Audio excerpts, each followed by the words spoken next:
changes? What have you seen over there? A little bit of everything. I think schematically he'll do some different things. Thinking of which coaches are coaching which positions. So it pretty much an entire overhaul. And so far through spring, I thought they responded well. The players responded well. And so like I said, I think continuing to watch that grow through fall camp and into the season will be fun for me. We got a question on the right side. There we go. And coach this side. Coach Kingsbury, Cameron Brock with Heartland College Sports. Obviously, a few defensive coordinator changes in the past 6 seasons. What have you been able to tell defensive recruits about the consistent changing of coordinators, and how do you sell them on coming to Texas Tech with that? Yeah, I think some of it's blind faith, obviously. With Coach Gibbs, he brings his NFL resume. He brings what he did at the University of Houston, which was phenomenal in 2 years there. And so guys want to be around that. They want to play for a coach that has those type of credentials. So that's been huge. He's done a great job of recruiting since he's been at Texas Tech, and really excited about that class he's bringing in. And, so I think more than anything, his resume speaks for itself when you're selling recruits. We got 2 questions on the aisle on the left side. Put your hand up over there. There you go. One of you. Chuck Carlton, Dallas Morning News. Kliff, obviously the quarterback situation is something you're getting an awful lot of questions about, but what will eventually separate Davis and Patrick in your mind? What are you looking for from your start going into next year? I think more than anything, it's eliminating negative plays. We've been historically bad the last 2 years at that position with turnovers. I think the last 2 years we've had 20 plus just at our position at quarterback. And so whichever guy can protect the football the best and continue to take shots, take chances, but protect the ball is going to be our guy. Got another question on the left-hand side. Hey Kliff, Jenny Carlson with the Oklahoman. I believe your last year as a player at Tech was the first year that a kid named Lincoln Riley came from Muleshoe. I think might have been in the room with you now. He's obviously coordinating at Oklahoma. What do you remember of those days with him and sort of his ascent to this point in his career? Very sharp. I've known Lincoln for a long time. He's worked very hard to get where he's at. Did a tremendous job at East Carolina building that offense and that program with Coach McNeil. And so, I'm happy for him. I think Coach Stu's got a great coach and another great offensive mind in the league. Question right in front of you on the right-hand side, and then we'll move to the left. Coach Ben Kirschbowl from Bleacher Report. I was wondering, you mentioned the negative plays just a couple of questions ago. Is that, first of all, how has the progress been this offseason on eliminating those? And secondly, is that the type of thing that you think will be able to turn around from 4-8 a year ago? I hope so. I think when you look at our turnover margin last year, it was very close to the bottom of the entire country. And so if you're doing that, you're not going to win many games, especially in the Big 12 with these offenses. So that's what we've harped upon, and we saw great progress in the spring, but we have to go out there during games and do it. Question right in front of you on.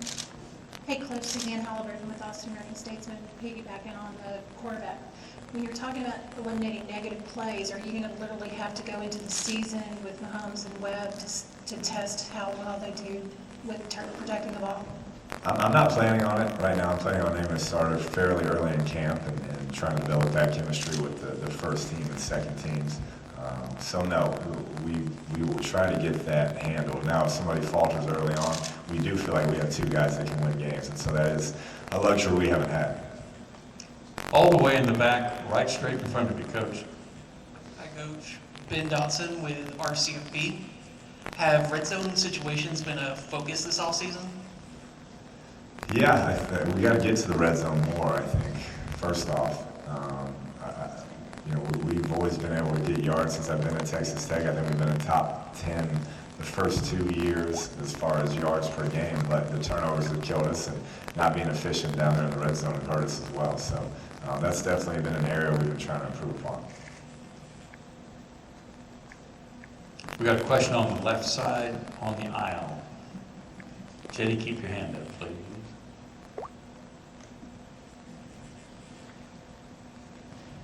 Hey Kliff, quarterbacks in the air raid come in all shapes and sizes, but over the years as you've played in this system and coached this system, is there a characteristic or two you feel like is consistent with those guys?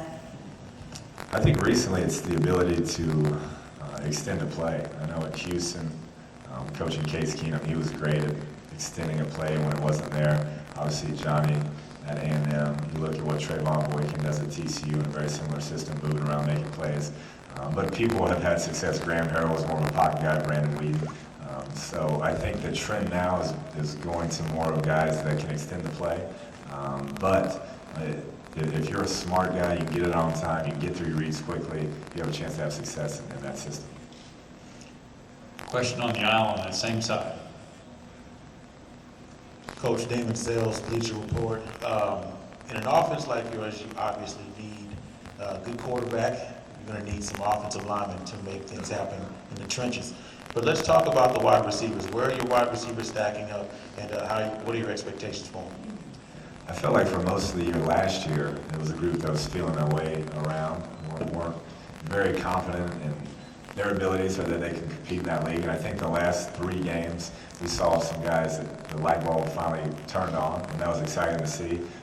So moving forward, we had a great spring at that position. We have some young guys coming in that we think will push those older guys, but Dylan Cantrell, Devin Lauderdale, Jakeem Grant, Reggie Davis, Ian Sadler, all those guys late in the year made a bunch of plays for us, where at the beginning of last year seemed to be timid and played timid. And so if we can continue that progress, I think it'll bode well for obviously what we're trying to do offensively.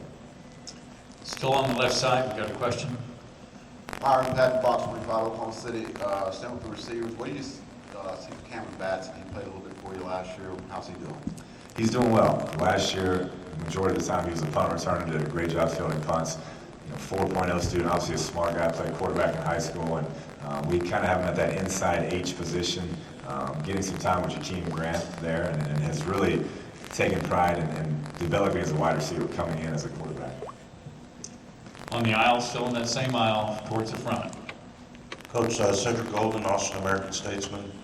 I know it's been historically a quarterback receiver offense. DeAndre Washington had a good year. What are you going to be able to do to let him take a step forward as a leader of your offense?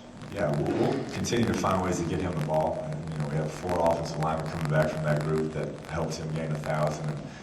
In a down year, he was definitely a bright spot on and off the field. Did a great job leading. Never gave up. Had some dire situations where he continued to run the ball tough when we were out of games, and so couldn't be more impressed with him, his development on and off the field, and I expect another great year from DeAndre. Further questions for Coach? We got a question all the way in the back on the platform on the right-hand side. Just a second.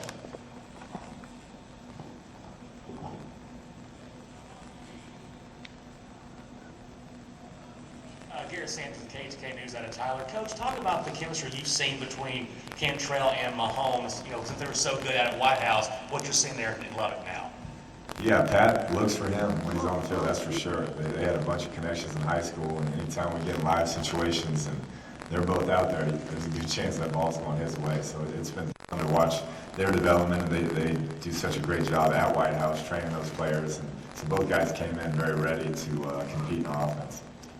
We got a question on the left-hand side. Put your hand up so we can get the microphone to you. There we go. Thank you.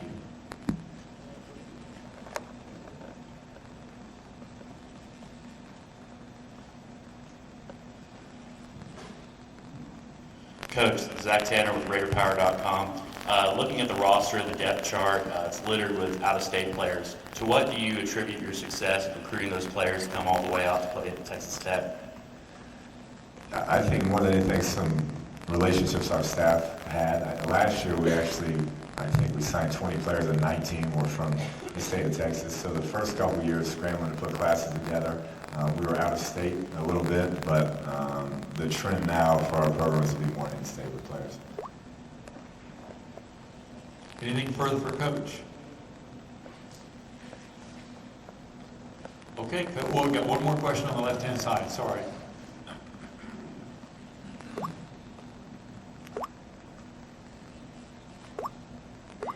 Barry Trammell with Oklahoma. Kliff, you go to Fayetteville in September.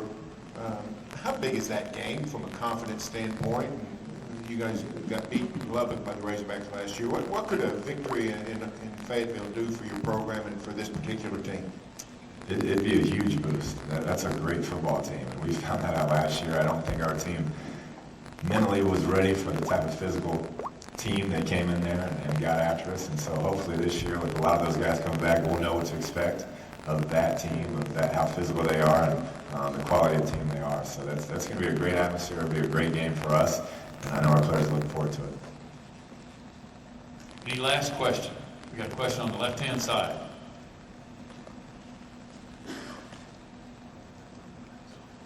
Don Williams from the Lubbock Avalanche Journal. Kliff, considering the fact that Patrick Mahomes and Davis Webb both have had success in their careers, if one of them struggles for, say, 2-3 series, would you be more inclined to go to your backup this year than you might normally do otherwise? Yeah, that's a great question. I think it'll be a feel situation because if we name a starter, we're going to ride with that guy, knowing that we have a great insurance policy behind him. But I wouldn't expect a quick hook on whoever we name a starter. This will be the final question for Coach in the middle of Tim Griffin again. Mike Mitchell is coming from Ohio State. He's a transfer in your program. What have you seen in him as a layoff cause any changes in him, and what potentially could he mean for your defense? He's one of the most physically impressive young men I've ever seen as far as speed and size and strength. And I think the year out, he's just got to get back to playing the game, playing that many plays and that many reps. And he definitely brings a different type of physicality. And so once he gets our system down and gets back in game shape, I think we'll get something out of him. Okay, Coach, thank you very much for Thank you. comments and best of luck.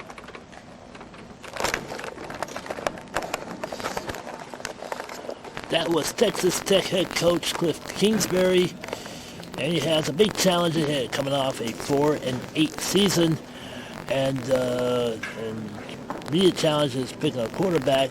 Second challenge is getting the defense back up to snuff, and also they had some turnover problems last year. That's pretty much the reason why they went 4-8. They have a big game on that schedule early, and we're talking a little trip to Arkansas to take on the Razorbacks in Fayetteville.